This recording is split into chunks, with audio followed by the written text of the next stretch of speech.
همه ما روزهایی داشتیم که حس کردیم درجا میزنیم. شکست‌های پشت سر هم، انگیزه‌های ناپدید شده و سوالی که ذهن رو میخوره. چرا من؟ اما امروز میخوایم با هم این چرخه رو بشکنیم. آماده این تغییر هستی؟ مشکل اصلی تو شکست نیست. اینه که دلیل واقعی شکستاتو نمیدونی. مثل این میمونه که بخوای درختی رو قطع کنی اما فقط شاخه‌هاشو بزنی. بیا با هم ریشه ها رو پیدا کنیم. ریشه اول، ترس از قضاوت. ترس تو از شکست نیست، از اینی که مردم چی میگن. تصور کن اگر کسی نبود تو رو قضاوت کنه چقدر راحت پرواز میکردی. پس اولین قدم رها کردن نگاه دیگرانه. ریشه دوم، باورهای محدود کننده. من همینم که هستم، نمیتونم تغییر کنم. این باور تو رو زندانی کرده.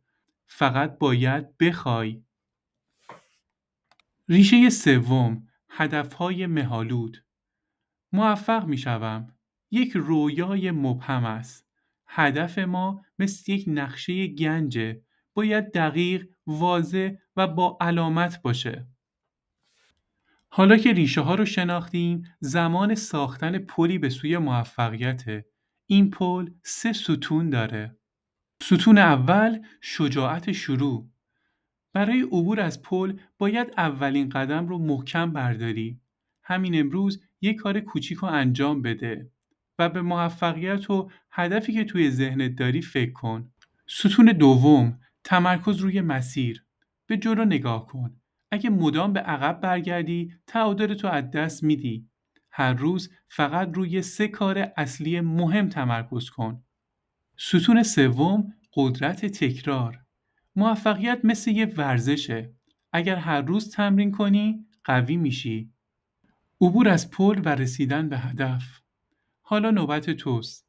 این پل فقط برای تو ساخته شده. یک نفس عمیق بکش، قدم اول رو بردار و بدون هر قهرمانی روزی یک تازه کار بوده. و من مطمئنم که تو میتونی به هر هدفی که داری برسی.